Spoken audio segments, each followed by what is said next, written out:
오늘 사무엘상 13장의 내용은 사울이 이끄는 이스라엘 군대와 블레셋과의 전쟁을 기록하고 있습니다.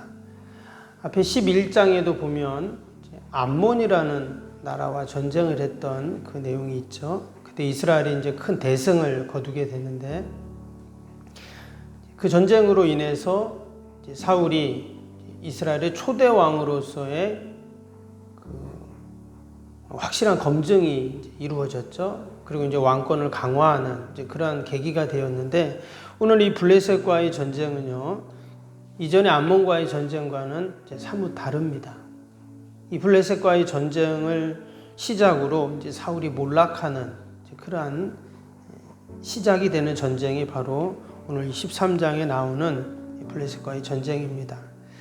참으로 안타까운 것은 오늘 1절을 보면 1절에 사울이 왕이 된 지 이제 40의 왕이 됐다 있죠. 그리고는 이스라엘 다스린 지 2년밖에 안 됐다 이렇게 지금 나오고 있습니다. 그러니까 왕이 되자마자 그는 몰락의 길로 접어들게 되었다는 것입니다. 우리가 사울이 왕이 되기 전에 그의 모습을 앞에서 보았죠. 그가 누구보다 겸손했고 또 아버지의 마음을 헤아리는 자였고 무엇보다 그가 선지자를 찾아갈 때 하나님 앞에 나아갈 때 그가 정성을 다한 예물을 갖고 나아갔습니다.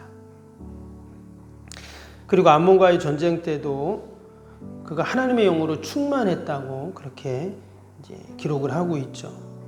그랬던 이 사울 왕이 오늘 13장의 이 블레셋과의 전쟁에서는 아주 전혀 다른 사람처럼 이제 변해 있는 그런 모습입니다. 하나님이 사울을 이스라엘의 초대왕으로 세우실 때는 분명한 이유가 있었습니다. 수많은 이스라엘 사람들 중에 가장 작은 지파, 이 베냐민 지파에 그것도 가장 작은 가문에 이 사울을 하나님이 택하셨거든요. 하나님이 사울에게만 주신 분명한 사명이 있었다라는 것입니다. 근데 오늘 2절에 보면 그가 왕이 되고 나서 공식적으로 처음 한 일이 뭐였냐면 군대를 조직했습니다. 그래서 오늘 보니까 3,000명을 모집을 해가지고 이제 그들과 함께 블레셋을 수비대를 그렇게 치게 되죠. 근데 그 소식을 들은 블레셋이 어떻게 할까요? 당연히 가만히 안 있겠죠. 5절에 보면 병거 3만 명 그리고 마병 6천 명을 이끌고 이제 이스라엘을 쳐들어오게 됩니다. 그것이 유명한 믹마스 전투예요. 당시 블레셋은 철기 무기로 무장했던 그런 군대입니다. 막강한 부대이죠.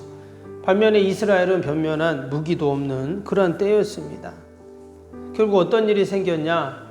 6절 7절 한번 보시면 6절 7절에 이스라엘 사람들이 위급함을 보고 절박하여 굴과 수풀과 바위 틈과 은밀한 곳과 웅덩이에 숨으며 어떤 히브리 사람들은 요단을 건너 갓과 길라 땅으로 가되 사울은 아직 길갈에 있고 그를 따른 모든 백성은 떨더라.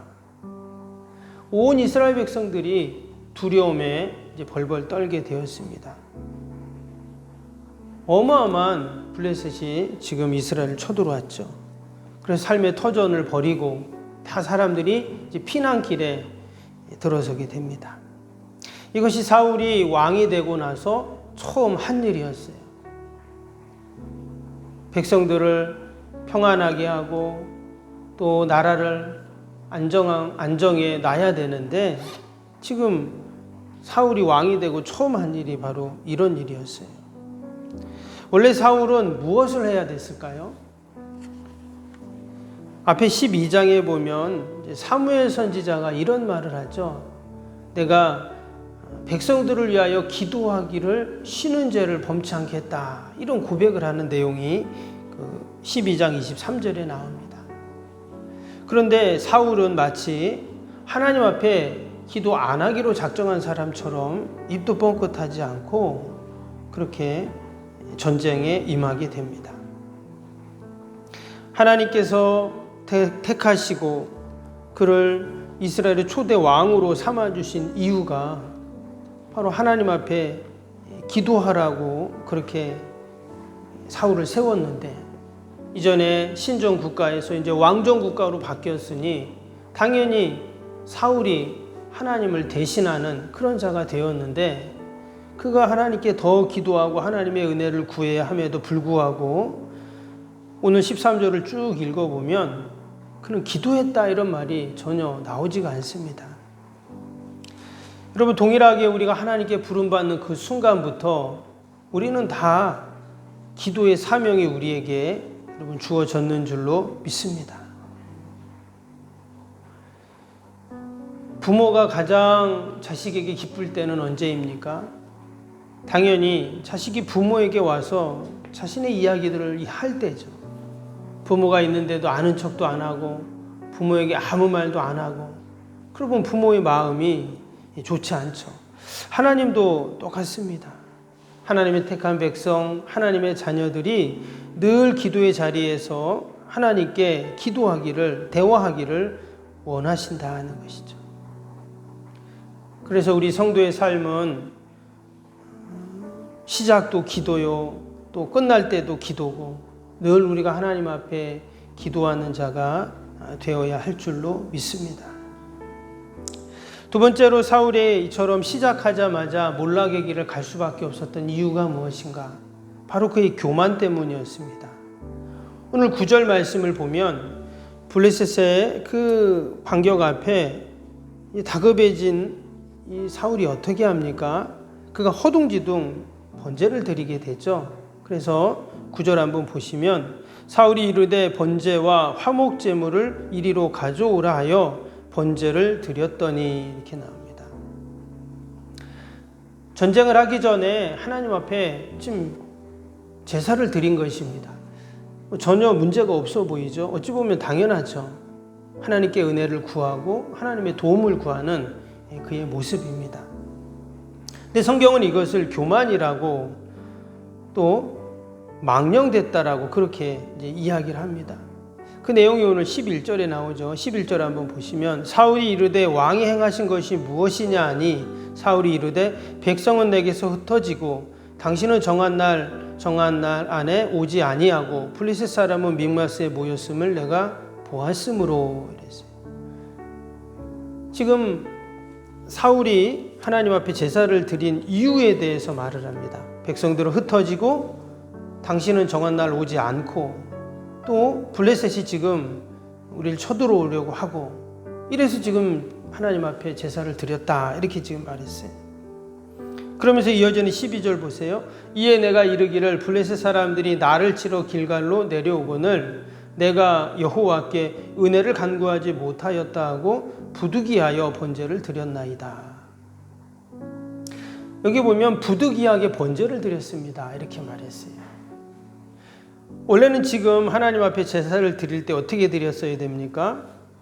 길갈에 있었던 사무엘 선지자가 오면 그가 이제 제사를 이렇게 인도해서 드리게 그렇게 지금 되어 있는데, 좀 빨리 안 오니까 부득이하게 내가 번제를 드렸다 지금 이렇게 지금 얘기를 하고 있습니다. 사울의 입장에서는 지금 다급하잖아요. 막상 전쟁이 일어나려고 하고 또 하나님의 은혜는 필요하고 백성들은 흩어지고 얼마나 이 왕으로서 다급했겠어요. 그런데 오늘 13절에 보니까 이렇게 말을 합니다. 13절 보시면 사무엘이 사울에게 이르되 왕이 망령되이 행하였도다. 왕의 하나님 여호와께서 왕에게 내리신 명령을 지키지 아니하였도다. 지금 사울이 하나님의 명령을 지키지 않았다 이렇게 말했어요. 그리고는 망령되이 행했다 이렇게 지금 이야기를 하고 있습니다. 여기서 망령됐다는 말은 제정신이 아닙니다 이런 말이거든요. 한마디로 하나님이 사울을 이스라엘의 초대왕으로 세우신 그 뜻대로 지금 행하지 않고 있다는 얘기를 하고 있습니다. 근데 이것이 사울이 왕이 된 지 2년 만에 있었던 그런 일입니다. 즉 2년 만에 그렇게 겸손했던 사울 왕이, 그가 10장에 보면 그가 처음으로 왕위로 그 제비 뽑혔을 때 어떻게 했습니까?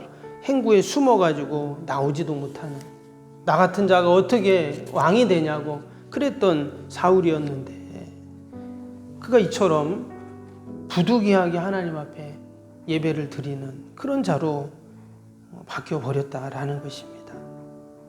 오늘 12절 다시 한번 보시면 12절에 이렇게 말해요. 이에 내가 이르기를 블레셋 사람들이 나를 치러 길갈로 내려오거늘 내가 여호와께 은혜를 간구하지 못하였다 하고 부득이하여 번제를 드렸나이다. 이 말이, 이 구절이 사울에게 있어서 당연한 말처럼 보이지만 내가 은혜가 없어서 은혜를 간구기에 이렇게 제사를 드렸습니다 얘기했지만, 이 말이 틀린 이유는 뭐냐면 지금 사울은 예배를 통해서 자신의 목적을 얻으려고 했다는 거예요. 나에게 은혜가 있어야 전쟁에 나가서 이길 수 있는데 은혜가 없으니까 은혜를 내가 받아야죠, 이렇게 지금 말을 하고 있어요. 여러분, 예배의 목적이 뭡니까? 당연히 하나님 예배를 통해 우리에게 은혜를 주시지만 나의 목적을 이루기 위해서 예배를 이용해서는 안 된다는 거죠. 이것은 다른 말로 하면 마치 하나님을 이용한 것과 같다라는 것입니다. 그래서 하나님은 사무엘 선지자를 통해서 네가 하나님 앞에 망령되이 행했다고 그렇게 말을 하는 것입니다. 그리고 우리는 늘 두렵고 떨림으로 예배의 자리에 하나님 앞에 서야 할 줄로 믿습니다. 하나님은 신령과 진정으로 예배하는 자를 찾는다고 그렇게 말씀하셨죠. 그럴 때 하나님이 예비하신 그 은혜를 우리에게 부어주시는 줄로 믿습니다. 오늘도 우리의 예배가 하나님이 받으시는, 기뻐하시는 예배가 되게 하시고 오직 하나님께만 영광 돌리는 우리의 예배가 될 때 하나님께서는 예비하신 은혜를 베푸시고 놀라운 구원의 은혜와 승리의 역사들을 이루어 주실 줄로 믿습니다. 기도하겠습니다. 사랑과 은혜가 충만하신 하나님 아버지,